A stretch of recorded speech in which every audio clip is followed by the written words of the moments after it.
अच्छा महाराज जी, एक आप आज अखबार में एक खबर लिखी है कि आपके आंदोलन से कोई भी राजनीति नहीं की जाएगी और कोई भी व्यक्ति अपने झंडे या अपना राजनीतिक दल अपना कोई प्रतीक चिन्ह लेके नहीं चलेगा जी। क्या आपको वो अपने मूल प्रवृत्ति से पीछे हट जाएंगे? देखिए, हम लोगों ने बहुत कड़ाई से कह दिया है, प्रतिबंध कोई झंडा किसी पार्टी का नहीं दिखाई पड़ेगा, किसी नेता का नारा नहीं लगेगा, किसी का मुर्दाबादी नारा नहीं लगेगा, हम किसी की आलोचना भी नहीं कर रहे हैं। तो बात साफ है, जो आएगा जमुना आंदोलन में शांतिपूर्ण ढंग से चलेगा। आपने इसके लिए कोई ऐसा दिशा निर्देश, कोई आचार संहिता ऐसी बनाई है कि अगर वो ऐसा करते हैं या राजनीति करते हैं तो आप उनके खिलाफ क्या कार्रवाई करें? करेगा, वो नहीं शामिल हो सकते तो हटा दिया जाएगा। तो हमको विश्वास है, ऐसा नहीं, हमको विश्वास है सभी राजनीतिक दल को समझदार है, इस बात को समझ होगी। आप संत हैं, आपके विश्वास की बात अलग है। आप मुझे एक छोटी सी बात बताइए, किन्हीं भी परिस्थितियों में क्या आप संतत्व छोड़ सकते हैं? देखिए, अलग अलग मामला है, हम अलग मामला है जी। हमारा जमुना आरक्षक दल बहुत अनुशासित संगठन है जी, और जो बात निकलती है उसका पालन सब लोग करते हैं जी। जमुना आरक्षक दल ने जब जारी कर दिया कि कोई भी झंडा नहीं रहेगा, तो इसमें किसी का झंडा पार्टी का नहीं रहेगा और न किसी नेता का नाम से लिया जाएगा, स्पष्ट है। इसके लिए तो आप निश्चिंत रहिए, इसमें ऐसा कुछ नहीं आ रहा है।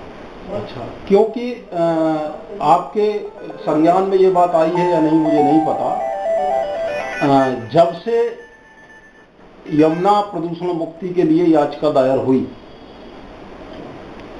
तब से एक तबका इसका बड़ा फायदा उठाता रहा है और अब भी उठा रहा है। ये आपकी जानकारी में है ना? देखिए, अब दूसरी बात है, हम लोग का ध्यान कहीं और है और उसको हम विवाद में नहीं पढ़ना चाहते हैं। हम चाह रहे हैं कि अपने कुंड से पानी छूटे और नाले बंद हो, हमारा ध्यान वही है। कौन क्या किया, कौन क्या नहीं किया, उससे हमको मतलब नहीं, हमारी लड़ाई बहुत बड़ी है, हम सबको साथ लेकर चलना चाहते हैं। लेकिन महाराज जी, एक महत्वपूर्ण बात तो ये है ना, पीड़ा ठीक है, हम अपना धर्म निभा रहे हैं, हम अपने प्रोफेशन से जुड़े हैं, आप अपना काम कर रहे हैं, लेकिन पीड़ा हमारी भी ये है कि जब गलत तत्व किसी भी आंदोलन से जुड़ जाते हैं तो वो आंदोलन अपने मकसद से भटक जाता है। ये हमेशा देखा गया। हमारा आंदोलन जो है, क्या आपको मैंने आपसे शुरू में यही बात कही कि कुछ चीजें मैं आपके संज्ञान में लाना चाहता हूं, आप उन्हें कैसे इस्तेमाल करते हैं ये आपका अपना काम है, हमारा अपना धर्म है आपको बताना। इसका मकसद सिर्फ हमारा आपसे साक्षात्कार का यही था। आपको पता है कि 6 महीने पहले करीब एक कंटेम्प्ट की कार्रवाई यहां से शुरू की गई थी और उसको रुकवा दिया गया। अभी कोर्ट की अवमानना की एक कार्रवाई शुरू की गई थी और वो बिल्कुल सारी ड्राफ्टिंग होने के बाद, शायद राकेश जी आपको भी पता है या नहीं है, उसे रुकवा दिया गया। दूसरी बात, जो इस यमुना एक्शन प्लान के आदेश निर्देशों की अवहेलना का जो सबसे बड़ा कारण है वो ये है कि solicitor general, retired solicitor general AD Giri की अध्यक्षता में एक 5 सदस्यीय कमेटी का गठन किया गया था सुप्रीम कोर्ट के आदेश निर्देश से हाई कोर्ट द्वारा। एडी गिरी की डेथ हो गई सन 2005 में। 2007 से उसके लिए एप्लीकेशन लंबित है हाई कोर्ट में। उसके 5 लोगों में जो पदेन सदस्य थे, वो पदेन सदस्य एक दिलीप गुप्ता थे जो सचिव बनाए गए, और 2 पदेन सदस्य डीएम और एसएसपी हैं, जो मतलब सिटिंग डीएम और एसएसपी। 2007 से लेकर आज 2013 तक वो मॉनिटरिंग कमेटी का ही गठन नहीं हुआ। अरे इसमें कुछ, हाँ बिल्कुल, अरे आपको मैं बैठाया ही इसलिए। देखिए कि अब तक जो लड़ाई जिसकी तरफ आप इशारा कर रहे हैं जी, वो लड़ाई का बेस ही गलत था। ये मामला यमुना प्रदूषण का किसी स्तर पे भी नहीं, ये मामला है सीधा सीधा यमुना मुक्ति का। आप बताइए कि जहां 100% गंदगी है उसमें आप क्या फिल्टर करेंगे? नाले को क्या प्रदूषण मुक्त करेंगे? जहां टोटल आज सबसे बड़ी समस्या हो गई है, कछुए मर गए हैं, मछलियां मर गई हैं, जमुना किनारे हैंडपंप का आप पानी नहीं पी सकते हैं, समरसेबल का आप पानी नहीं पी सकते। हमारे जल स्रोतों में जब यही जहरीला पानी जा रहा है तो किस स्तर पे हम इसके प्रदूषण मुक्ति करेंगे? हमारी लड़ाई यमुना मुक्ति की। अब तक जो भी कार्रवाई हुई, तमाम एनजीओ करोड़ों रुपए खा गए। हम लोग उस विवाद में इसलिए नहीं जाना चाहते हैं कि बेवजह हमारे आंदोलन में कोई व्यवधान पैदा हो। हमारी सीधी लड़ाई है यमुना मुक्ति की। जब यमुना जल ही नहीं है एक बूंद, तो किस चीज की आप सफाई करना चाहते हैं? और ये करोड़ों रुपए जो लोग खा गए हैं, या एनजीओ लोग, आज हम लोग इसके बाद शायद चर्चा पर उस पर भी होगी इस आंदोलन के बाद, कि जो अब तक इतना रुपया आया है, अभी किसी आरटीआई के माध्यम से हजारों करोड़ रुपया आ चुका है और वो 45,000 करोड़ रुपया बता रहे हैं, तो वो रुपया कहाँ गया? और देखिए, मैं आपको एक चीज बताता हूँ, इसमें राजनीति इतने बड़े पैमाने पे और तब से हो रही है। 450 करोड़ रुपए तय हुए थे सिर्फ मथुरा और वृंदावन के लिए, जिसमें 180 करोड़ रुपए थे वृंदावन के लिए, बाकी पूरा पैसा था मथुरा के लिए।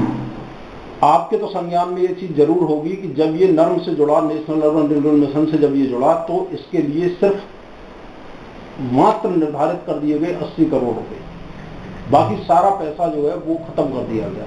मैं आपकी जानकारी के लिए यही बताना चाहता हूँ कि महाराज जी ने जब आंदोलन शुरू किया, तो मैं, ये हमारे संगठन मंत्री रमेश सिसोदिया जी, हम 5-6 लोग थे, और आज जो राजनेता स्वयं फोन करके ये कहते हैं कि हम इससे जुड़ना चाहते हैं, आपके तमाम यमुना प्रदूषण मुक्ति से जुड़े हुए तमाम संगठन, उन्होंने बाबा को अप्रोच किया, तो बाबा ने सबसे पहले उनसे वही शर्त रखी कि आप यमुना प्रदूषण की बात नहीं करेंगे, आपको बात करनी होगी यमुना मुक्ति की।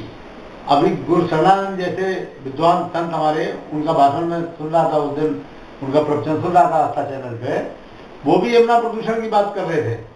हमने किसी माध्यम से उनको भी कहलवाया, मैंने महाराज जी ये हमारी लड़ाई भटक जाएगी, ये यमुना प्रदूषण की बात ही नहीं, जब एक बूंद यमुनोत्री का नहीं है हमारे इस जल में, तो फिर इस गंदगी में क्या साफ होगा।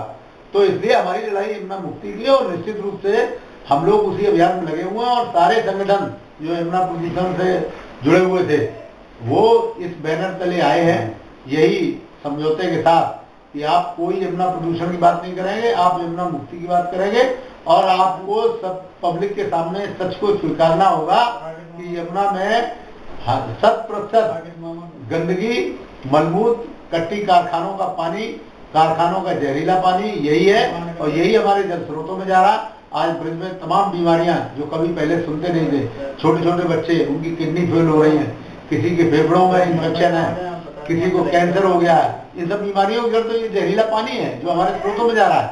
तो हमारी पहली लड़ाई ये है।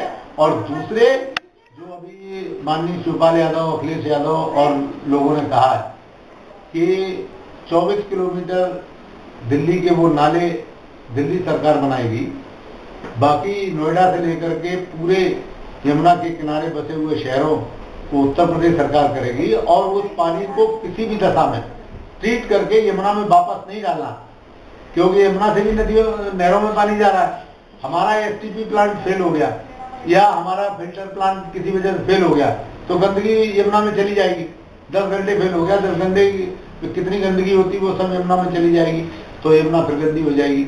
इसलिए उस पानी को ट्रीट करके सीधे किसानों को नहरों में दिया जाए। अभी भी हम यमुना का पानी नहरों में दे रहे हैं, गंगा का पानी नहरों में दे रहे हैं, तो वो नहरों में यही ट्रीट किया हुआ पानी, इसी तरह दिल्ली के कारखानों को अपनी मशीनों को चलाने के लिए पानी की आवश्यकता होती है, वही पानी ट्रीट करके उन लोगों को भी दिया जा सकता है।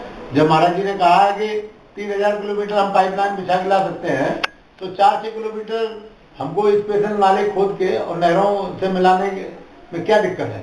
इसी तरह से उन्हीं कारखानों को वापस पानी देने में हमको कोई दिक्कत नहीं। अगर ये लोग आपकी बात से सहमत हैं और आपको इसके लिए आश्वस्त कर रहे हैं जी।